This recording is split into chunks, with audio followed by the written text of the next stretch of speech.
আর ঠাকুরের অস্থি কলস, ঠাকুরের ব্যবহার করা জিনিসপত্র, ওগুলো সব আমাকে দে, আমি নিয়ে যাব। তুমি অস্থি নিয়ে কি করবে রামদা?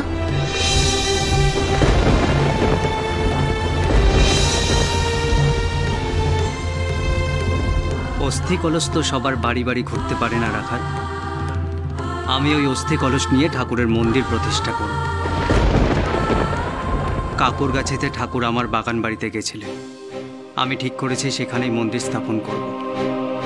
আমি আর চাকরি বাকরি করব না, আমি সব কিছু ছেড়ে ছুড়ে বাকি জীবনটা ঠাকুরের নাম মাহাত্ম্য প্রচার করব।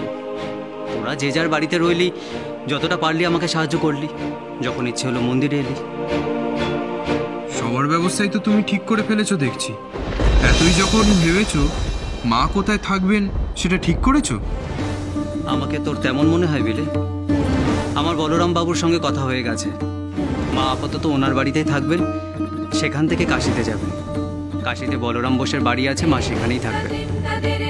অসম্ভব, মা কাশীবাসিনী হবেন নাকি? হ্যাঁ, মায়ের যা মানসিক অবস্থা, কিছুদিনের জন্য গিয়ে থাকলো সেটা না হয় আলাদা কথা, কিন্তু চিরতরের জন্য তো গিয়ে থাকতে পারেন না। আর এই বাড়িও আমরা এখন ছাড়তে পারবো না রামদা, কারণ আমরা সকলে একসঙ্গে থাকবো। ঠাকুরের অস্থি কলস আমাদের কাছেই থাকবে। এই তো তুই গাজওয়ারির কথা বলছিস বিলে? 5 জনকে জিজ্ঞেস কর, যে শুনবে সেই বলবে তুই গোয়ার তুমি করছিস। আমি যে কোনো কালেই লোকের কথার বেশি পরোয়া করি না তা তুমি জানো রামদা, কারণ তুমি সব থেকে বেশি আমাকে চেনো। ঠাকুরের অসুস্থতাকে কেন্দ্র করে আমরা সকলেই একজোট হয়েছি, আর কোনোভাবেই আমাদের বিচ্ছিন্ন হওয়ার প্রশ্ন ওঠে না। তাছাড়া এখন যদি বাড়ি ছাড়ি, লাটু তারক ওরা কোথায় যাবে? আমাদের তো না হয় বাড়ি আছে, কিন্তু ওদের তো তা নেই।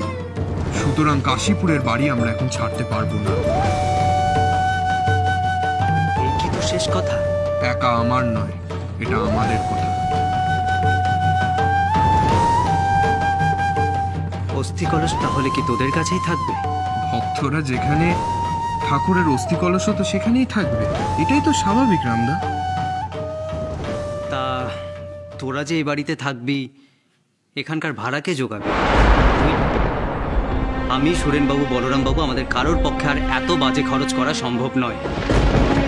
রামদা, সত্যিটা সত্যি রাখাল, তা শুনতে যতই অপ্রিয় হোক না কেন, আমার কাজ রয়েছে, আমাকে এবার যেতে হবে।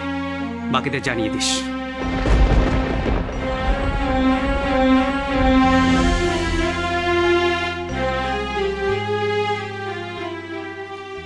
কি হচ্ছে ঠাকুর? বেশ বুঝতে পারছি, দোকান দল হয়ে গেছে। রামবাবুর মতো গৃহী ভক্ত আর নরেন রাখালের মতো ত্যাগী ভক্ত, দুই ভক্তদের মধ্যে তো এবার বিরোধ বাঁধতে চলেছে। এর সমাধান কোথায় ঠাকুর? এরা এক না থাকলে যে সব টুকরো টুকরো হয়ে যাবে। যুগনায়ক স্বামী বিবেকানন্দ, সোম থেকে শনি সন্ধ্যে 7টায় আকাশ 8-এ।